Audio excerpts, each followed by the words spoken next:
Yeah. DailyDose podcast, 2015, let's go. Opa steps up on the stage like whoa. And suddenly my ovaries explode. That kinda hurt. Your color contacts so natural. I'm talking to you, you are my bias and the world should know. Come on. I log into Tumblr, go straight to your hashtag. Look at all your pictures. Oh my god, he looks so good in that selfie. What the hell? Channel just to watch your fan games. Boy, you know you're so damn fine. That's why you be babe. I just call you babe. What's up, everyone? It's your girl Jay, and welcome to the Daily Dose podcast, a podcast where we talk about everything K-pop and K-fandom related. So usually, as you guys know, I have my host with me, Jazz. But today we're switching things a bit up, and I'm actually bringing back an old friend. From an old podcast I used to do. So, how about you introduce yourself? What's up, everyone? My name's Elle. Welcome to Low Down, Slow Down. Literally just so much peeking and puffs probably going on right now. This is not an AMSR. Okay, so since you're kind of, even though we did the podcast before, you're kind of new to this podcast. They're new to me. How about you introduce yourself? Maybe tell us when you got into K-pop and some of your bias groups. Okay. My bias group is none. Thank you. I hate them all, except for Hyun. Sorry. Wait, you have a bias group, though. No, I don't. Sister. Who? Oh, my God. Oh, sorry. My bias group is Mamamoo. This month. Mama Moo. Nope. I'm serving you vocal teas. You're serving those hairy vocals. What? Oh, don't come for the CF queen. Anyway, so when did you get into K-pop? 1999. And what? Oh, wow. Oh, that's crazy. That's crazy. I don't think you had internet to know what K-pop is, but okay. Yeah, I got into K-pop because of Yoonha. Go Yoonha. Hokiboshi represents. And who's that? She's no one. She's someone if you like her.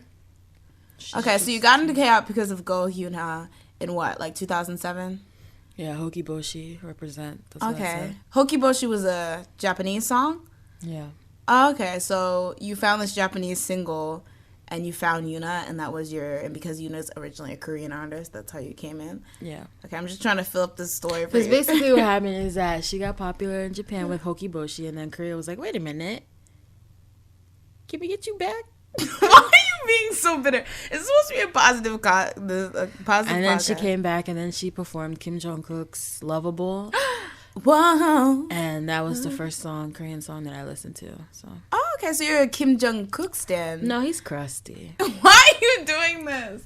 Okay, you know what? We're not going to let you slander any more people. So before we get started into the podcast, I just want to remind you guys of some things. Of course, as always, I've been reminding you guys, KCON New York, it's coming to New York, and they asked on Twitter to kind of submit what bloggers and vloggers you want to see at KCON. And so it would be awesome if you guys could tweet at KCON USA with a link to my channel, or at me on Twitter, official _RCU, and saying you'd want to see me there. That'd be fun. So for those of you who are new to the podcast, we have a particular format. The first part of the podcast is dedicated to just talking about some hot topics in K-pop, while the last segment is talking specifically about things in the K-pop fandom. So, since we're already switching things up, we're going to switch things up a bit. Instead of me bringing up the topics to talk about, my host here, Elle, is actually going to do that for us. So, Elle, what is the first topic you want to bring up today? All right, the first thing that we're going to talk about is AOA's Definite Saejigi. Oh my god, okay, let's try to say this story a bit more unbiased. What exactly is going on for people who aren't familiar with the situation so far? I think you should explain that. Okay, I think I can. Well, I don't know the specifics as much as you do, so you can fill in where I kind of, leave in some blanks. But basically, AOA, rising trend group, recently came back with a song, their new comeback, Heart Attack, and they have a physical album with that song, of course. And so people are getting a little suspicious because in 5 days of sales, they've been able to accumulate about, 14,000 physical albums sold. Now, for you guys who don't really know how physical albums work with K-pop groups, usually girls really can't sell that well. You have outliers like SNSD and A-Pink, who SNSD can move 100,000 just like your boy groups. Well, A-Pink is up there in like the 50,000s, and I think even FX can push around 50, 60,000, 80,000-ish. So, AOA, especially since they're still on the rise, people are kind of suspicious as to how they were able to move that many units in that short amount of time. So some people are arguing that AOA is very trendy right now. You have, very popular members like Sohyun, Choa, and Jimin, and, their songs are always doing well and staying in the charts. And, it's just natural that as they get more popular and people know about them more, that they're going to have a bigger fan base and able to move more units. So what do you think? Do you think it's, Elle, do you think, saejigi, it's fair? Also, for those of you who don't understand what saejigi is, basically it's the act of companies buying back these albums to make them chart higher and therefore gain more buzz, which is just used for media play with the album and the comeback. So, like I said, Elle, do you think that there's a chance that they might be doing saejigi? Here's the real deal, guys. I don't know. And why don't you know? Why do you feel like it's up in the air and it's not a definite yes or a definite no? Because Jay keeps saying that they didn't because she's an AOA stan. What is it? I'm a Elvos. Aorta. Artery. But basically, AOA sold 7,000 copies in one day, which would make them, on Shiny EXO level, which I don't really know them, so. Well, my thing is, if you have a fan base and a dedicated one at that, aren't they just going to try to buy the albums as soon as possible? So it's not saying that they have more fans than EXO or Shiny. They just have fans that are more quick to the punch. That's what I'm getting from it. Yeah, but their 7,000 was fourth day. Their first day was 1,000, 7,000. 1, yeah, but the thing is, bulk buying among fandoms is a thing. So if, a bunch of Japanese fans got together and decided this is the day where we're going to purchase all our albums, why is that such a far-fetched idea? My thing is that you have people complaining about this, but I don't understand why other groups don't get tagged for it. For example, Red Velvet, as a rookie group, sold 40,000 albums and nobody's crying saejigi. Why is it that some groups it's just okay when they show explosive sales, but other groups, all of a sudden it's suspicious? 14,000 to me is not even that much. It puts them on a mid-tier level girl group, but at the same time, look how popular they're getting. You can't deny that they're really getting popular. And I don't know, I just think it's so unfair that, if a girl group dares to do or sell better than a boy group, all of a sudden it's no, sweetie, there's something suspicious about this. It seems kind of like everyone's drinking that haterade to me. But my thing is that I think me being a fan of a lot of groups that have recently been accused of saejigi and seeing how poorly it's affected them, I feel like for me, I'm a little cautious with the whole just throwing out and saying somebody does saejigi thing, because I see how much it can damage somebody's career. BTS, with their latest "I Need You, Girl," with that comeback, they were accused of saejigi as well. And now every time they do something good, everyone's like, "Oh, the saejigi monsters are back." I don't want to hear about other people having problems with saejigi when the original saejigi queens haven't even gotten over That's what I'm saying. Okay, so you're a fan of Sistar. You're a fan of Sistar. Don't you want to and you see how poorly it's affected Sistar through the past. So wouldn't you want to kind of spare other groups from? No, I want all the other groups to have the same problems. So you just want everyone to be accused of saejigi. Yes. Okay. Well, I guess it's even worse since AOA and Sistar are up against each other right now. So this saejigi physical album sales might push AOA over, and they might beat Sistar in the music groups. But overall, I just think people shouldn't jump the gun on saejigi, because even if, because this group is supposedly doing saejigi, it's ruining your fave's comeback. You also have to understand that you can ruin careers by accusing saejigi and stuff like that. So I feel like it's just shouldn't be thrown around as lightly as people like to throw it around. Junsu, that's for you. Yeah, Junsu. Like I will forever think that was a mess when Junsu hashtag or tweeted that hashtag everyone knows, because it's one thing for fandoms to argue about like fandom wars, but then when an actual member of the group gets in it, that's just when it becomes too messy. So Junsu, I don't know. Teen Top and 2PM, they both came back again. So maybe Junsu will have another tweet for us, another iconic tweet. So moving on, what is the next topic? Next topic is G-Dragon's alleged cocaine scandal. So before we get into this, let's not tie G-Dragon's name to it. Just in the situation of fair. G-Dragon and Big Bang's alleged drug scandal. So basically, news broke a couple days ago that a certain top star Hallyu idol is currently being under investigation for possible cocaine use. And so at first it didn't really, I think people kind of looked over it until signs started leading to Big Bang's G-Dragon. Basically the website that broke the story, I believe it was The Fact, they actually, for the story article, they used a distorted picture of G-Dragon. So a lot of people were saying that was them implying that it was G-Dragon. And then a lot of the clues as to who the star being investigated kind of lead to G-Dragon, as it's a big it's a popular star, and they're from a big company is what they said. And they also mentioned something about the possible culprit spending a lot of time in the studio, which people implied as like they were probably some type of composer if they spent a lot of time in the studio. So everyone's really saying more than that. They said that the person was hiding cocaine in his studio. Oh, okay. He was hiding. It could be Tao. Tao? What Tao? Wasn't Tao trying so hard to get that studio? Literally, you're the queen of slander. You're literally Tao or Lay, those two. Yeah, but it was a Hallyu star. They're Hallyu. But I think Tao and Lay individually aren't that famous. While EXO's very famous, I don't think... Same. Okay, well, apparently we have another person. So, the speculations have been running wild. And, right now, everyone was wondering, who could it be? And then your new fave, Ben Baller, dropped a piece of information on us.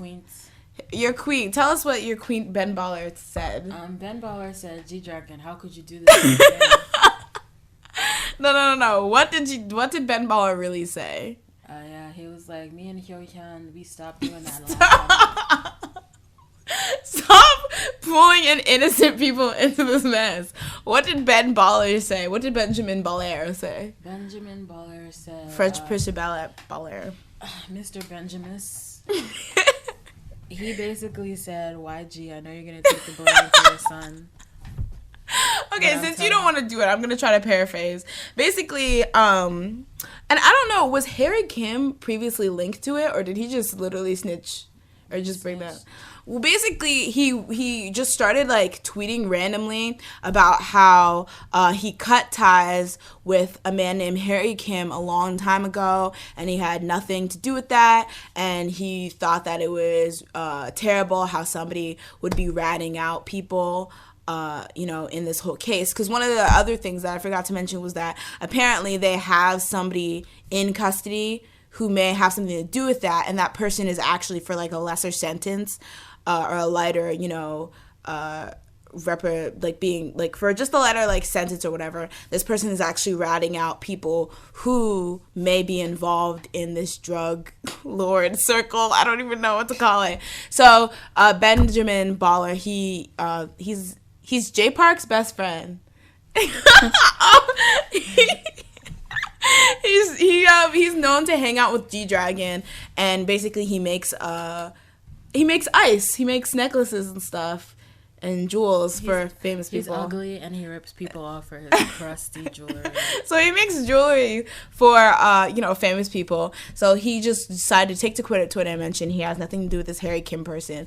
And he thinks it's wrong for somebody to snitch in the way that whoever is snitching is. So the thing is, even though he's reprimanding snitching, in a way he snitched on himself because nobody even knew who this Harry Kim person was or that he was currently involved in this investigation until Ben Baller tweeted that. So basically, everyone got to the internet and did their research, and basically they found out that Harry Kim is actually an event planner for a company called Socialite. So he's actually worked with a lot of artists, just any artist that would ever have an event to be planned or like ever go to an event. So he's worked with people from SM, JYP, YG. And so basically what I think this was like a big bomb because it really opened it up to the fact that it could really be anyone, because all these idols and all these companies have interacted with Harry Kim. Now that Ben Baller has pointed him out as a possible suspect in this whole cocaine bust, it really expanded to the fact that, it's not just a YG thing. It might be anyone who's ever interacted with Harry Kim. Now, you pointed out that just because his company Socialite has worked for a lot of companies and interacted with a lot of companies, that doesn't necessarily mean that those companies or those companies' idols might be involved.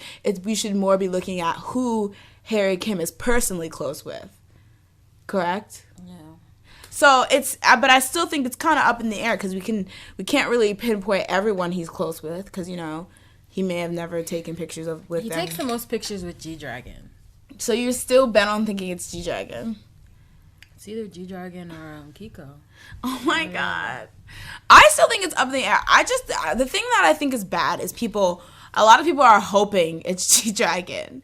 Just because, recently G-Dragon has pissed off a lot of people with some of the things he's said in interviews and just how he presents himself. A lot of people perceive him as arrogant. So a lot of people I've seen have been wishing it was G-Dragon. I feel like it's bad to wish it was anyone, but I definitely think if it is somebody G-Dragon, or if it's somebody like G-Dragon or in a high position, this could really change the K-pop industry. Because if the big companies get caught up in something like this, that can really ruin them for at least a while, especially if half the people in the company go to jail. Because it seems like it's not just one person, but it's like a group of people, and we just need to pinpoint what company that person spearheading everything is from, and then we'll find a lot of people who are involved in it. So whatever company is actually involved in it or person, I feel like they're really going to ruin their company.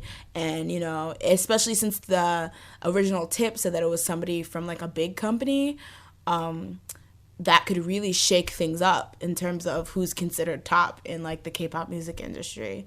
So I don't know. This is a story that I'm following really closely, and I don't want to say interested, but I'm really eager to find out who it really is. So, those people being suspected can finally be left alone first and foremost. And just that, whatever's going on can be righted. Now, if it is somebody like G-Dragon, how do you think their fans are going to take it? You think it's going to be Oppa can do Oppa or Ni or Nuna? Or if it is G-Dragon or somebody of that caliber, they're gonna try and make some cocaine cereal to make it something that's cocaine is not bad. It's not a bad drug. You can have it in your cereal if you want. Those types of research will begin and conclude because there's no factual evidence for that kind of stuff. Oh, well, cocaine's a serious drug because I know G-Dragon has gotten caught with weed before, but cocaine's a whole different craziness. So I don't know. Maybe we're probably gonna find out soon. So, okay. Last but not least, probably won't. I think we will because this is being too closely watched for them to try to sweep it under the rug. I know you mentioned that the whole thing with that female idol that got into a car accident earlier this year, it was easily swept under the rug. But this is I don't know. I feel like this is just so much bigger, and so people are so interested in finding out who it is to ruin careers and stuff. Slay. So, okay, last but not least, what's our last topic, Elle? Our last topic is why Sunhwa hates all the members of Secret. Okay. So this has actually been an ongoing story for a couple weeks now. It all started when Hana, from the girl group Secret, was on, what was she on? Radio Star? No, she was on Yaman TV. Oh, yeah. So she was on a variety show, and on it she talked about just basically some habits that her fellow member Sunhwa has when she's drinking. And so after, it seemed like it was all fun, but after the show aired, Sunhwa tweeted how her and Hana have only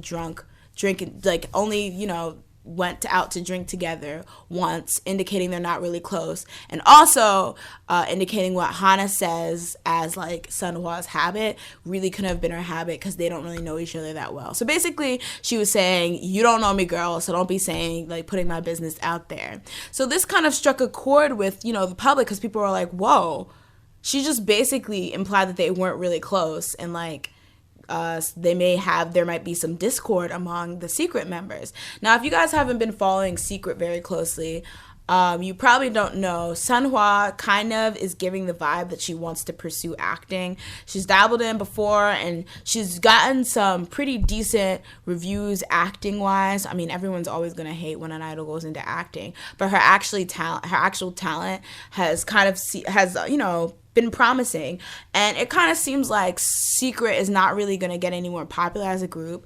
Hyosung seems to have very successful solos, and even Jiun, her 25 song and album were pretty good to me. So it kind of seems like Secret is gearing up to kind of part ways anyway, in my opinion. But you can part ways on a good note, but the way that what's happening with Sunhwa and the way that things are going right now, it might be a bad note. So a couple days ago, the leader Hyosung, she went on a program called Radio Star where she tried to clear. She's the leader? Yeah, I'm pretty sure she's the leader. If there is a leader, she seems like the leader. Look it up. Okay, we're fact checking right now, but basically Hyosung, she went on she went on a program called Radio Star, and on it she basically tried to clear the whole rumor that there's discord among Secret, and she's like, no, Sunhwa, just she was just trying to clear up misunderstandings. It wasn't that bad. And so after that airs, Sunhwa once again takes to her Twitter, the podium of life or whatever, and she says, well, that's not true.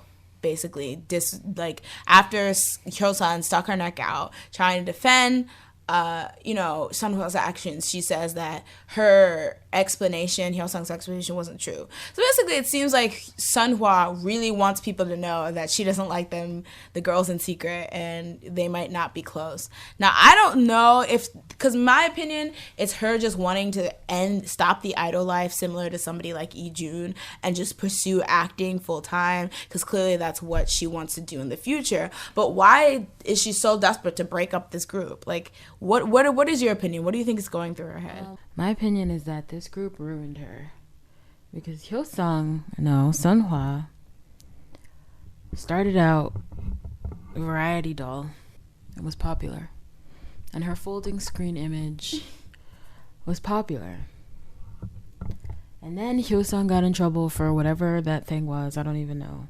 And then, no offense to Hyosung and Hyosung fans, what are they called? Hyosung fans, no offense, but the one person who got Secret in trouble is the one who's the most popular and who's the most okay after Secret got in trouble. And so you have Sunhwa, who's out here, and she's kind of like not really good at music stuff, really, is she? I don't even know. And then she finds acting, and she doesn't want to be known as an idol, because apparently she's good at acting, and the only reason people hate her acting is because she's an idol. And so that's twice that Secret has quote unquote ruined her career. And then you got all these people who are using her name for publicity. Hana, come on. Let's talk about Hyosung. Hana, Hillsong's the most popular one. I think Hillsong's the oldest, so I think she is the leader. In my opinion, is Sunhwa on like a remote island that they can't call each other? Yeah, that's what I think. I think it's really weird how she's, because that's why I think she's literally trying to sabotage Secret for some reason, because I think it's so strange that she's like, I think it's so strange that she's taking to Twitter to do this and she's not just like texting them like that, and that also adds fuels to the fire, or the idea that they're not close, because why couldn't you just text her? I feel like they're probably not close, but that doesn't matter. Well, it matters in like public. I don't really understand, but like you can kind of see like if you look around to look at other people who are K-pop fans and you look at their comments, a lot of times people are turned off by groups when the group members are not friends. And I don't understand why, but they are. Like Miss A. Like, why would you be mad at Miss A? Like, why can't you be a Miss A fan if Miss A aren't friends? I don't know. But, because I feel like you explained this to yourself. Like, a lot of the popularity when it comes to groups are not even because of the music. It's not even because they're particularly talented. It's because people like the interaction between the members. Like, fan service is on, like popularity due to fan service is on, like, an all-time high now. That's why, like, it's not necessarily the most talented member, or even nowadays, the most good-looking member that gets popular. It's the one with really good fan service or has, like, a cute personality. Them being close is just, like, it's just a weird thing for them to not get, like, to get hate for not being close. That's dumb. But it's clear that Sunhwa is just, over it. She doesn't even care what her fans think, really. But the thing is, if she does eventually want to pursue acting, everything still comes back to her image. Like, a lot of people said the original reason why she was upset with what Hana said on the show, she said when she revealed her drinking habits, was because it kind of, put a damper on her image, or a dent into the image that she's trying to, like, portray now that she's going into acting. So why is she willing to let Secret go down like this? Because I feel like everybody thinks Secret is a joke. Because think about it. When Sunhwa said that thing about Zinger and basically was just like, bitch, you don't know me. Everyone was just like, yeah, exactly, Hana. You don't know Sunhwa. Like, blah, blah, because they think that Secret is a joke. But Hillsong has to be the one. Hillsong, who is, like, the most popular in the group, she has to be the one to say something. And then all of a sudden it's, wow, I really feel bad for Hillsong. She's, like, trying to keep this group together. And Sunhwa is, like, ruining it. But apparently, like, Sunhwa is, like, really sensitive and whatever, so I don't know her that well, so.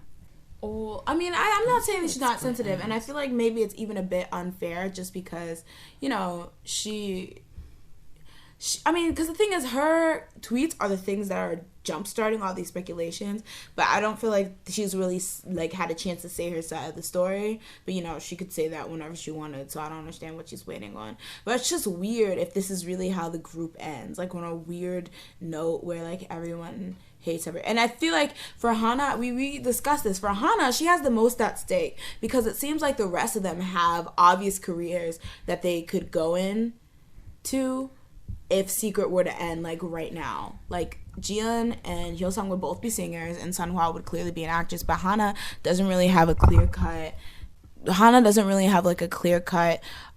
career. So I feel like for her, even when she was on that show, I feel like she was just trying to find something to say so she could get on air.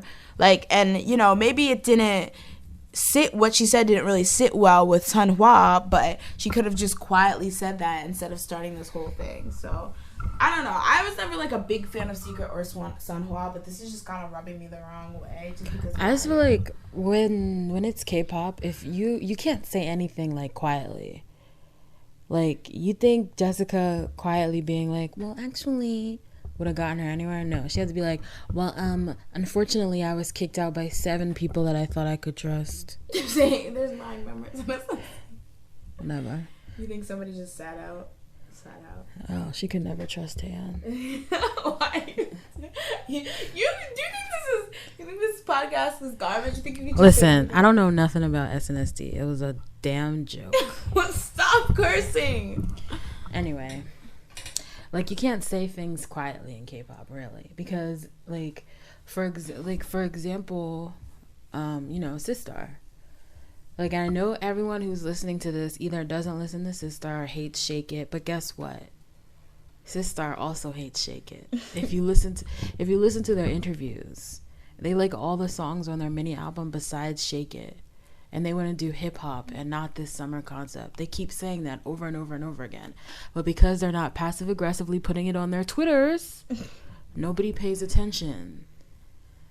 Like, Twitter is like the place to go when you want to be passive aggressive and like tell people off. So you're thinking if Sunhwa, whatever she's trying to accomplish, she's going the right way about it? Yeah. Oh, well, hopefully this doesn't spiral too out of control, because now, TS Entertainment and Hyosung have to keep on dispelling the rumors that there's discord within the group. There was actually somebody who said that there was secret time, like a secret fan, and they know for a fact that the members aren't close, but they're still really against what Sunhwa is doing. So we'll just see how things play out. So that is it for the Hot Topics portion of the program. So that's it for this episode of Daily Dose. I'm Jay. Goodbye. And that was Al. See ya.